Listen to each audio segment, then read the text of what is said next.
এই পুডিং এর স্বাদ নিতে চান তাহলে কিন্তু স্ক্রিনে দেখানো নাম্বারে অর্ডার করুন। শুধুমাত্র আমাদের লোকেশনের মধ্যে যারা থাকেন মগবাজারের আশেপাশে, তো যাদের কাছে আমরা 2 থেকে 3 ঘন্টার মধ্যে পৌঁছাতে পারবো, শুধুমাত্র তারাই অর্ডার করুন। তো এই পুডিং এর রেসিপিটা ছাড়াও কিন্তু আমার চ্যানেলে আরও একটি পুডিং এর রেসিপি আছে, আপনারা চাইলে দেখে আসতে পারেন। এই 2টি পুডিংই কিন্তু আমার অর্ডারের। তো এখন আমি এই 2টি পুডিং পাঠিয়ে দিব। হ্যালো এভরিওয়ান, আসসালামু আলাইকুম। আজকে তৈরি করে দেখাবো পুডিং। তো আমি কিন্তু আজকে একই নিয়মে 2টি পুডিং তৈরি করব। তো আপনাদের সাথে কিন্তু আমি একটি পুডিং এর রেসিপি শেয়ার করব। তো এখানে কিন্তু আমি 1 কেজি দুধ নিয়েছি, লিকুইড দুধ। এটাকে আমি জাল করে হাফ কেজি করে নিব। তো দুধটা কিন্তু আমি একটি পাতিলে ঢেলে নিয়েছি। এখানে আমি 4টি ডিম নিয়েছি। আজকে আমি 4টি ডিম দিয়ে পুডিং তৈরি করব। এখানে এলাচ নিয়েছি, এলাচগুলো কিন্তু আমি থেতলে নিয়েছি। এখানে 1 কাপের মতন চিনি আছে। এখান থেকে আমি একটু রেখে দিয়েছি ক্যারামেল তৈরি করার জন্য, আর বাকিটুকু কিন্তু দুধের ভিতরে দিয়ে দিয়েছি। এখন এলাচ ও দুধ ও চিনি এটিগুলো কিন্তু একসাথে আমি জাল করে হাফ কেজি করে নিব। এখন এই চিনির ভিতরে একটু পানি দিয়ে দিলাম ক্যারামেল তৈরি করার জন্য, জাস্ট চিনিটা যেন একটু ভেজে, এর বেশি আর দেওয়ার কোনো প্রয়োজন নেই।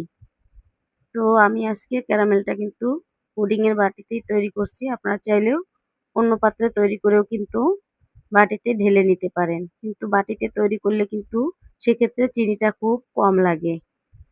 তো আমাদের দুধটা কিন্তু জাল করা হয়ে গেছে। এখন আমি ক্যারামেলটা তৈরি করে নিব। ক্যারামেল তৈরি করার সময় চিনিটা কিন্তু অনবরত নাড়তে হবে ও চুলার জালটা কিন্তু মিডিয়াম টু লোতে থাকবে। চুলার জালটা কিন্তু কখনোই বাড়ানো যাবে না।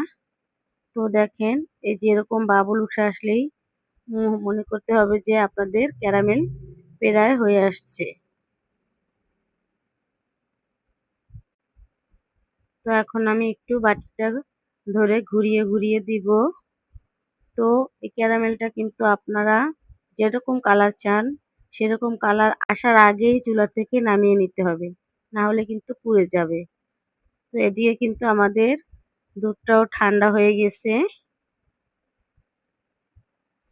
এই তো আমাদের ক্যারামেলটাও কিন্তু বাটির ভিতরে সুন্দরভাবে সেট হয়ে গেছে।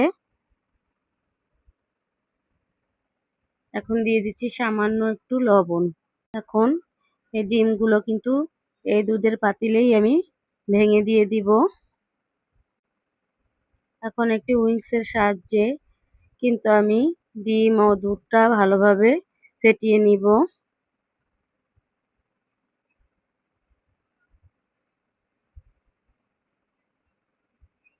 দিয়ে দিচ্ছি গুঁড়ো দুধ 2 টেবিল চামচ। এই গুঁড়ো দুধটা দেওয়ার চেষ্টা করবেন, গুঁড়ো দুধটা দিলে কিন্তু পুডিং এর স্বাদটা অনেকটা বেড়ে যায়। তো এখন আমি এই দুধটাও কিন্তু পুডিং এর সাথে মিক্স করে নিলাম।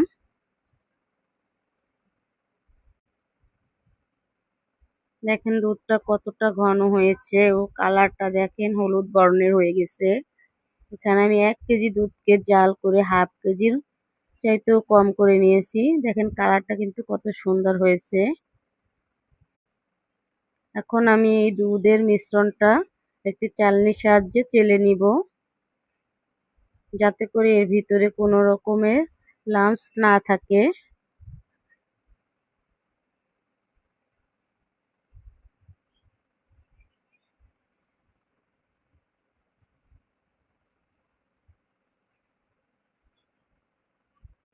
আপনারা চাইলে এখানে কিন্তু এলাচের বদলে ভ্যানিলা এসেন্সও দিতে পারেন বা 1 টুকরা লেবুর রসও দিতে পারেন। তো এলাচেরটা দিলে কিন্তু ডিমের কোনো গন্ধটা থাকে না। তো এখন কিন্তু আমি পুডিংটা সেট করার জন্য চুলায় চলে যাব। চুলায় কিন্তু আগের থেকে পানি বসিয়ে দিয়েছিলাম, পানিটা হালকা গরম হয়েছে। এখন এই পানির ভিতরে আমি পুডিং এর বাটিটা দিয়ে দিব।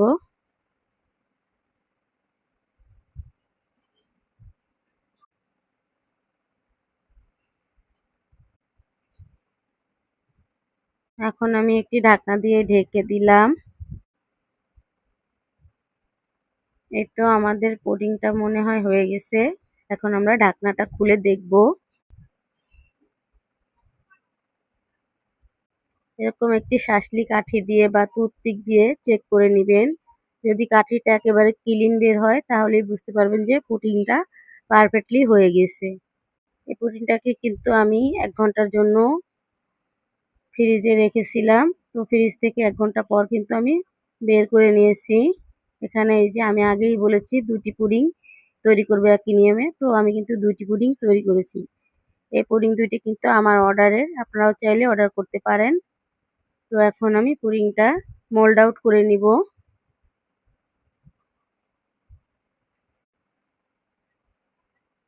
এই বাটির ভিতরেই কিন্তু আমি পুডিংটা মোল্ড আউট করব।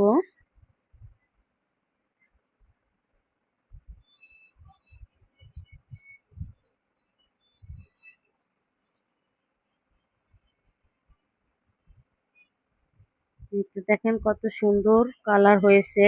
মাশাআল্লাহ একেবারে পারফেক্ট হয়েছে।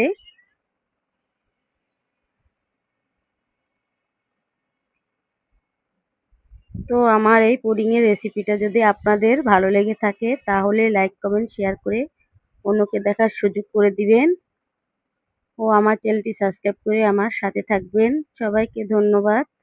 এখন আমি এটিকে র‍্যাপিড করে পাঠিয়ে দিব। অন্যটাও কিন্তু আমি একই সিস্টেমে পাঠিয়ে দিব। আল্লাহ হাফেজ।